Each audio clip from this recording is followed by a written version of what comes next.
Assalamualaikum warahmatullahi wabarakatuh. Waalaikumsalam warahmatullahi wabarakatuh.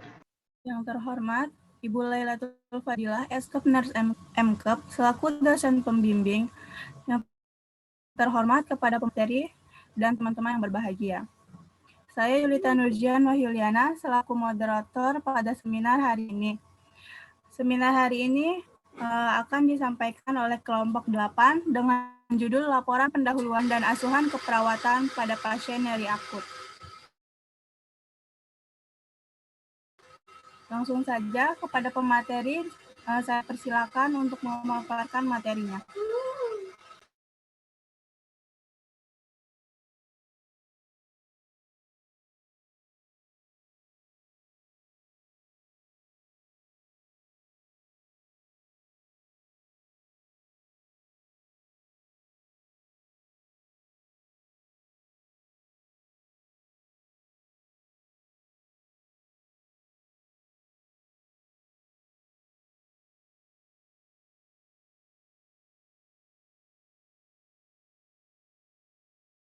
Kepada pemateri, silakan memaparkan materinya.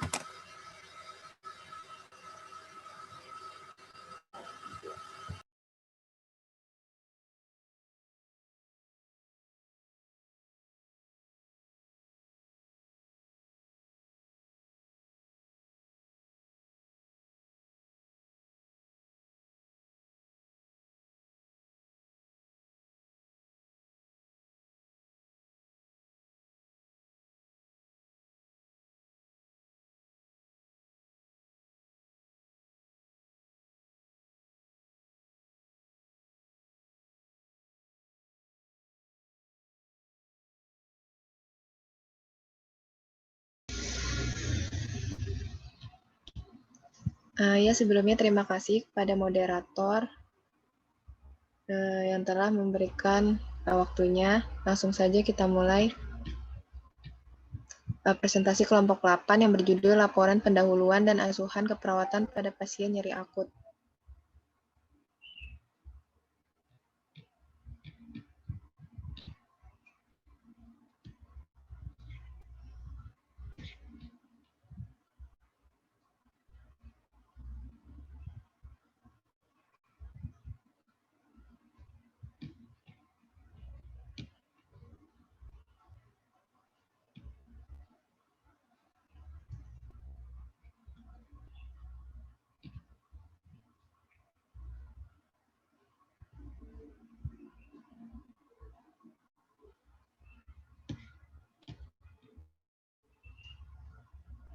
Yang pertama adalah laporan pendahuluan tentang nyeri akut.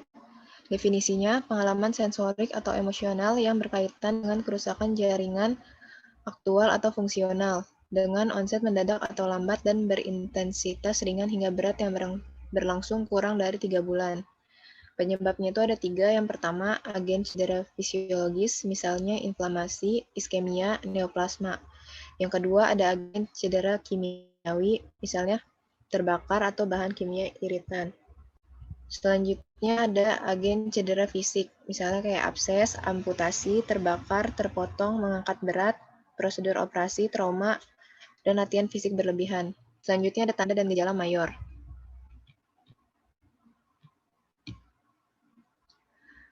Yang pertama ada subjektif, mengeluhkan ketidaknyamanan, objektifnya gelisah. Selanjutnya ada gejala tanda minor, subjektifnya tidak ada, objektifnya proses berpikir terganggu. Selanjutnya ada kondisi klinis terkait. Yang pertama ada kondisi pembedahan, cedera traumatis, infeksi, sindrom koroner akut, dan glaukoma. Selanjutnya ada kriteria hasil. Yang pertama ada melaporkan nyeri terkontrol. Yang kedua kemampuan mengenali onset nyeri. Selanjutnya kemampuan mengenali penyebab nyeri, kemampuan menggunakan teknik non-farmakologis, dukungan orang dekat, keluhan nyeri, dan penggunaan analgesik. Perencanaan manajemen nyeri, definisinya, mengidentifikasi dan mengelola pengalaman sensorik atau emosional yang berkaitan dengan kerusakan jaringan atau fungsional dengan onset mendadak atau lambat dan berintensitas ringan hingga berat dan konstan. Tindakannya yang pertama ada observasi, yaitu identifikasi lokasi, karakteristik durasi, frekuensi, kualitas, intensitas nyeri. Identifikasi skala nyeri, identifikasi respon nyeri nonverbal, identifikasi faktor yang memperbesar dan memperingan nyeri, identifikasi pengetahuan dan keyakinan tentang nyeri, identifikasi pengaruh budaya terhadap respon nyeri, identifikasi pengaruh nyeri pada kualitas hidup, monitor keberhasilan terapi komplementer yang sudah diberikan, monitor efek samping penggunaan analgetik. Selanjutnya ada terapeutik, berikan teknik non-farmakologis untuk mengurangi rasa nyeri, misalnya TENS, hipnosis, akupresur, terapi musik, dan lain-lain. Selanjutnya ada kontrol lingkungan yang memperbesar rasa nyeri, misalnya suhu ruangan, pencahayaan, dan kebisingan. Selanjutnya ada fasilitas istirahat dan tidur, dan pertimbangan jenis dan sumber nyeri dalam pemilihan strategi meredakan nyeri.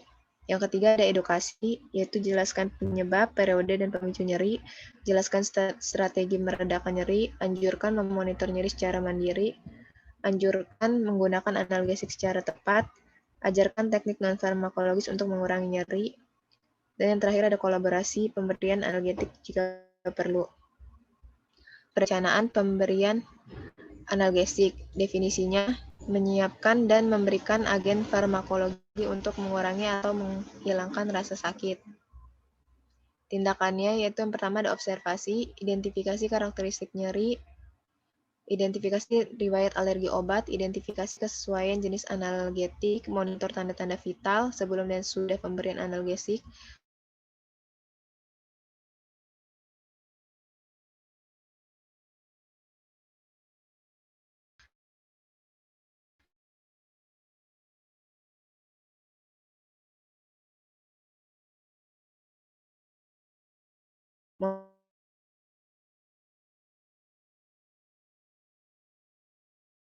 yang ketiga ada edukasi, jelaskan efek terapi dan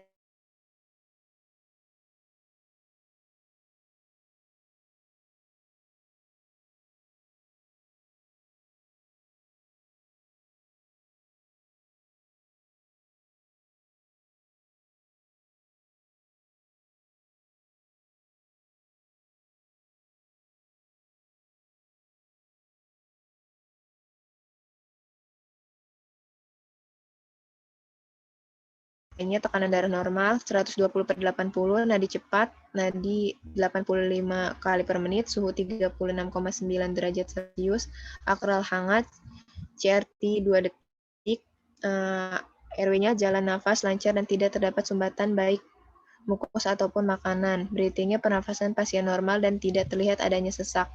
Pernapasan 20 kali per menit, tidak ada suara nafas tambahan.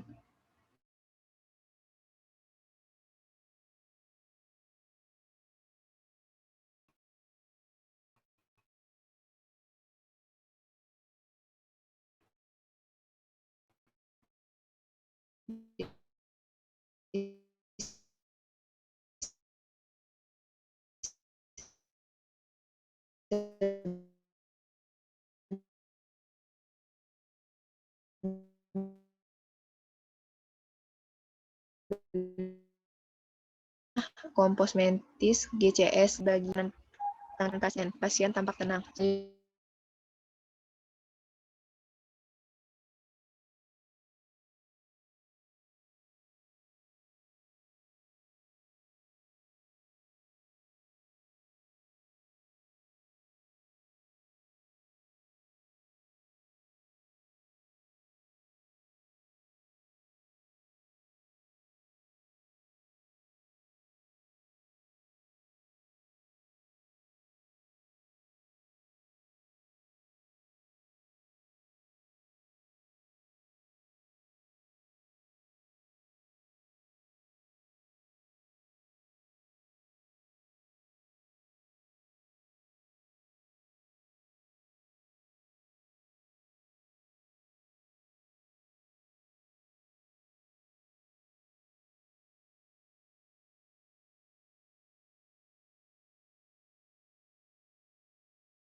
Silakan kepada pemateri untuk melanjutkan penyampaian materinya.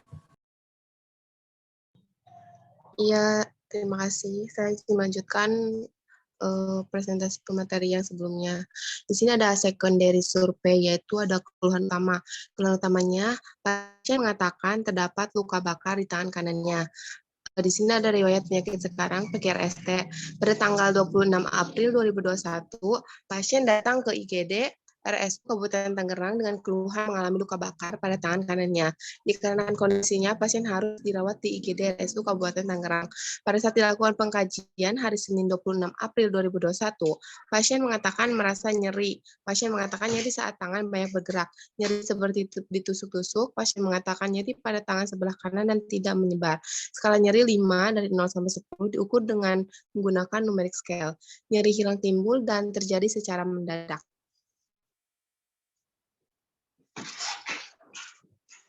Next.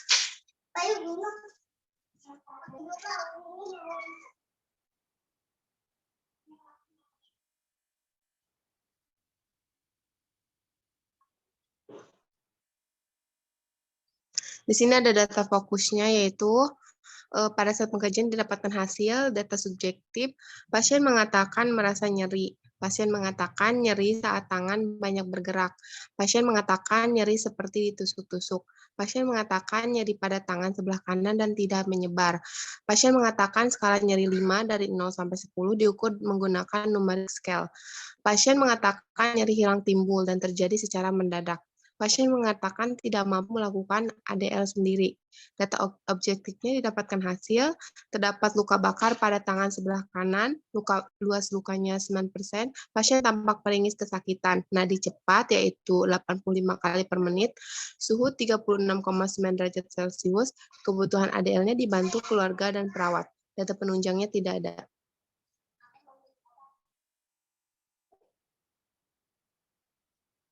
Next.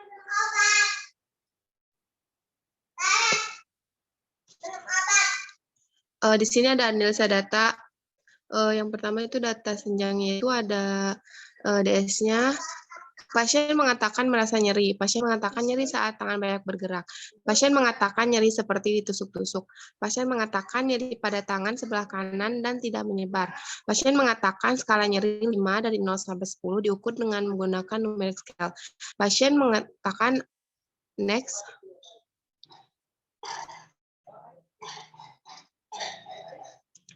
Di sini ada, pasien mengatakan nyeri hilang timbul dan terjadi secara mendadak. DO-nya itu terdapat luka bakar pada tangan sebelah kanan, luas luka 9%. Pasien tampak meringis kesakitan. Nadi cepat 85 kali per menit, suhu 36,9 derajat Celcius. Dari sini bisa disimpulkan masalah keperawatannya itu nyeri akut. Yang kedua ada DS-nya itu, pasien mengatakan nyeri di bagian luka. Nyeri seperti tusuk-tusuk, DO-nya terdapat luka bakar pada tangan sebelah kanan. Luas luka 9%, luka tampak masih basah, tampak kemerahan di sekitar luka. Di sini bisa dirumuskan masalah keperawatannya itu risiko infeksi. Yang ketiga ada pasien mengatakan tidak mampu. Next. Melakukan kegiatan sehari-hari sendiri seperti makan, ke kamar mandi, maupun mengganti baju. DO-nya itu pasien tampak dibantu saat makan, ke toilet, maupun saat mengganti bajunya. Masalah keperawatannya itu didapatkan hasil gangguan mobilitas fisik.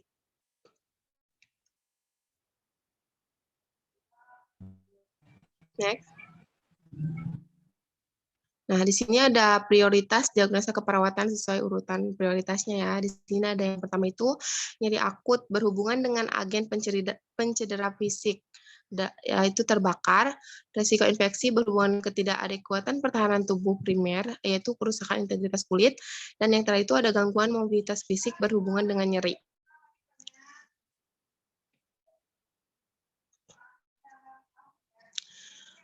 Di sini ada perencanaan keperawatan dan evaluasinya. Untuk DX yang satu itu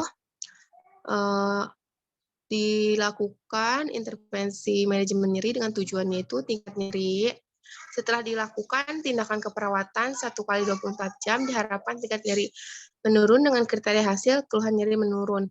Intervensinya itu ada manajemen nyeri, observasi yang pertama, identifikasi lokasi, karakteristik, durasi, frekuensi, intensitas nyeri.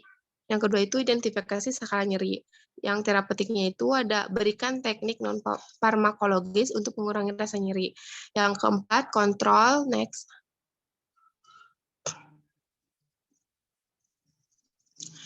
Kontrol lingkungan yang memperberat rasa nyeri. Yang ada edukasinya, ajarkan teknik non-farmakologi untuk mengurangi rasa nyeri. Kolaborasi pemberian analgetik. Di sini juga masih ada tujuannya, ada skala nyeri tidak meningkat, meringis menurun, frekuensi nadi membaik dari 60 sampai 80 kali per menit. Kembali lagi.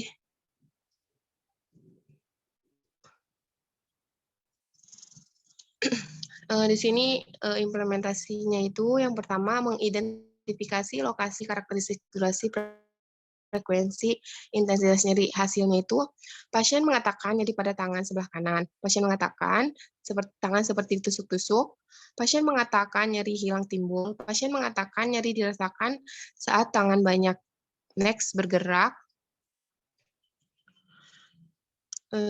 Terus mengidentifikasi skala nyeri, hasilnya itu skala nyerinya 5 dari 0 sampai 10. Memberikan teknik non-farmakologis untuk mengurangi rasa nyeri. Hasilnya itu pasien mengatakan nyeri sedikit berkurang setelah dilakukan tindakan non-farmakologi. Relaksasi nafas dalam. Pasien tampak rileks.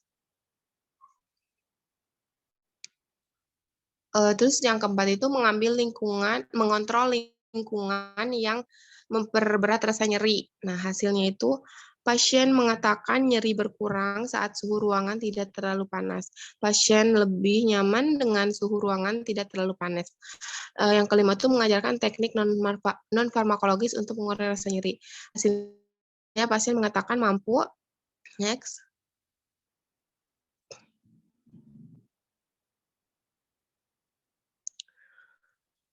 Mengurangi rasa nyeri dengan teknik relaksasi nafas dalam.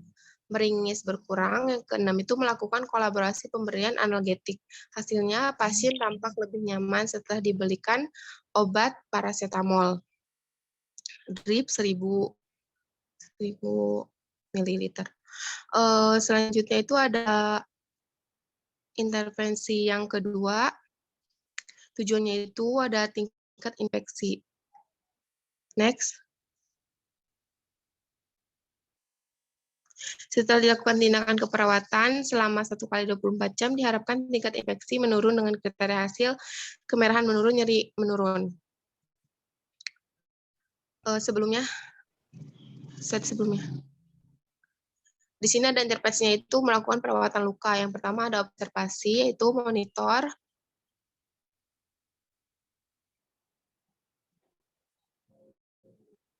Next. Monitor karakteristik luka. Terapeutiknya itu berikan dengan cairan NaCl 0,9% atau pembersih non-toksik. Edukasi, jelaskan tanda dan gejala infeksi. Yang keempat itu kolaborasi pemberian antibiotik. Di sini ada implementasinya. Slide sebelumnya.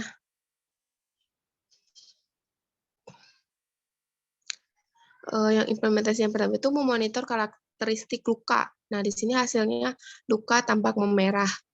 Yang kedua itu membersihkan dengan next. Cara NaCl dengan cairan NaCl 0,9% atau pembersih non-toksik. Hasilnya itu luka terlihat bersih setelah dibersihkan dengan cairan NaCl 0,9%. Menjelaskan tanda dan gejala infeksi. Pasien mengatakan mengetahui tanda dan gejala risiko infeksi setelah dijelaskan. Pasien mampu menyebutkan 3 gejala dari 5 gejala risiko infeksi. Next.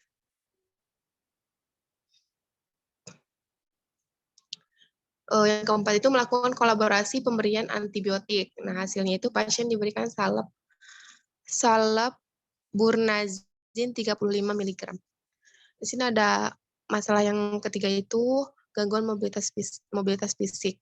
dengan tujuannya itu mobilitas fisik. Setelah dilakukan tindakan keperawatan selama 1 kali 24 jam, diharapkan mobilitas fisik meningkat dengan kriteria hasil. Next.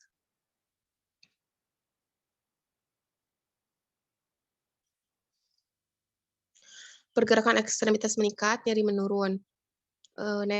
Kembali. Di sini intervensinya itu dengan mobilisasi dengan melakukan mengidentifikasi adanya nyeri atau keluhan fisik lainnya dengan hasil pasien mengatakan nyeri pada bagian luka, terdapat luka pada tangan sebelah kanan. Yang kedua, mengidentifikasi toleransi fisik melakukan pergerakan. Next.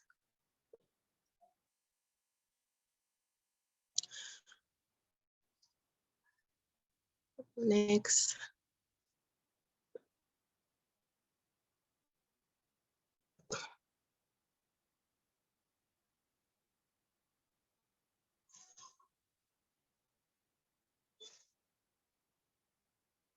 Next, moderator.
Lanjut ya. Si pasien mampu memenuhi kebutuhan eliminasinya. Yang ketiga itu melibatkan keluarga untuk membantu pasien dengan meningkatkan pergerakan. Hasilnya itu keluarga tampak membantu pergerakan pasien. Yang keempat, menganjurkan keluarga untuk membantu pasien memenuhi kebutuhan ADL. Hasilnya keluarga tampak membantu pasien memenuhi kebutuhan sehari-hari. Next.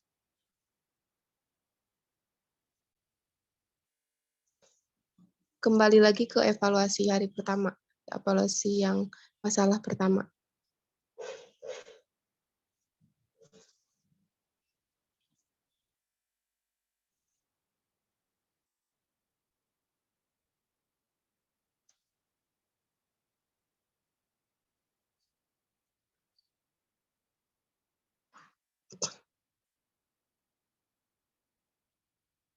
Nah, di sini ada evaluasi untuk masalah keperawatan pertama, yaitu S-nya, pasien mengatakan nyeri masih terasa tetapi sudah berkurang. O-nya itu meringis berkurang, skala nyeri menjadi 4 dari 0 sampai 10, nadi 80 kali per menit, A-nya masalah teratasi, P-nya hentikan intervensi. Next.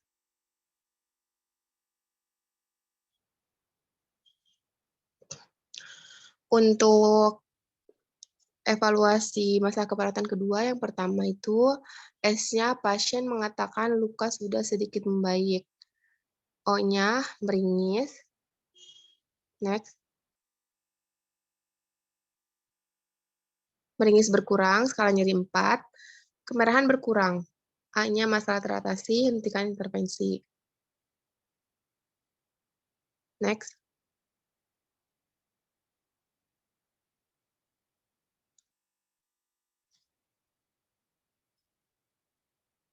Untuk evaluasi masa keperawatan yang ketiga itu S-nya pasien mengatakan untuk makan dan mengganti baju masih dibantu keluarga. Tetapi untuk ke toilet sudah bisa mandiri. O-nya itu pasien mampu memenuhi kebutuhan eliminasinya. Skala nyeri 4 dari 0 sampai 10. Keluarga, next.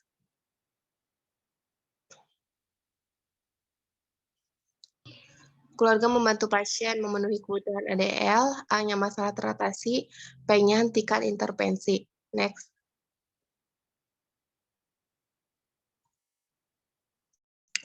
Terima kasih. Baik, terima kasih kepada pemateri yang telah memaparkan materinya dengan sangat baik dan jelas. Selanjutnya kita masuk ke sesi tanya-jawab. Dalam sesi tanya-jawab ini saya buka satu termin dengan terdiri 3 penanya. Kepada teman-teman, jika ada yang ingin bertanya, bisa sebutkan nama dan pertanyaannya.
Kepada teman-teman, apakah ada yang ingin bertanya?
Kepada teman-teman, apakah ada yang ingin bertanya?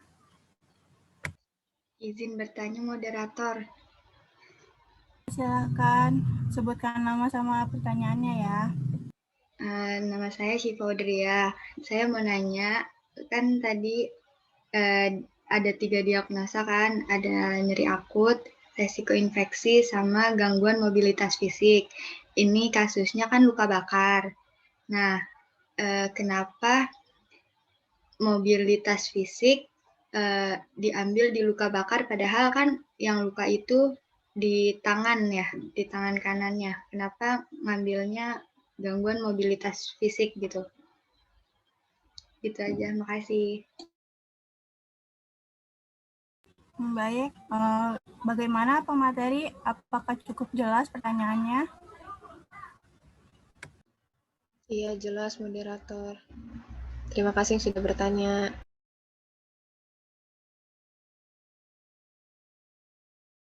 Apakah ada yang ingin bertanya lagi?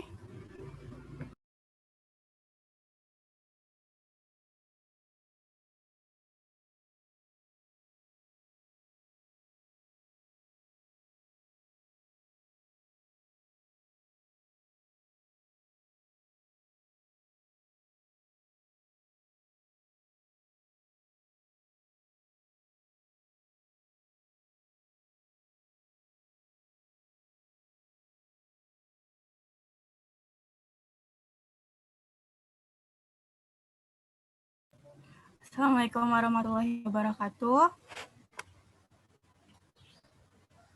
Di sini saya akan menjawab pertanyaan dari Syifa Hudria ya tadi bertanya kenapa mengambil gangguan mobilitas fisik. kan yang terkena itu tangannya gitu ya. Alasannya kenapa saya memilih gangguan mobilitas fisik, karena definisi gangguan mobilitas fisik adalah keterbatasan dalam gerakan fisik dari satu atau lebih ekstremitas secara mandiri. Sedangkan ekstremitas atas kanannya menurut saya itu kan nggak bisa terlalu banyak bergerak. Jadi itulah alasan kenapa saya mengambil gangguan mobilitas fisik. Bagaimana kepada Syifa Hudriah? Berarti kalau ngambil gangguan mobilitas fisik itu nggak harus kakinya aja gitu ya? Menurut saya sih seperti itu. Dilihat dari definisi gangguan mobilitas fisik. Ya, sudah mengerti. Makasih.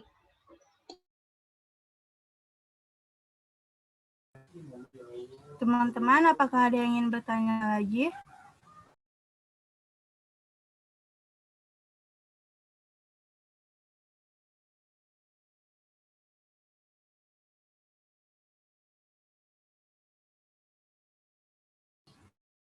Jika tidak ada yang ingin ditanyakan lagi, saya tutup sesi tanya jawab.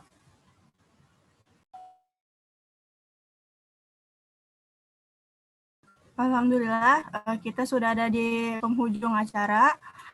Terima kasih kepada pemateri yang telah menyampaikan materinya dengan sangat baik dan jelas.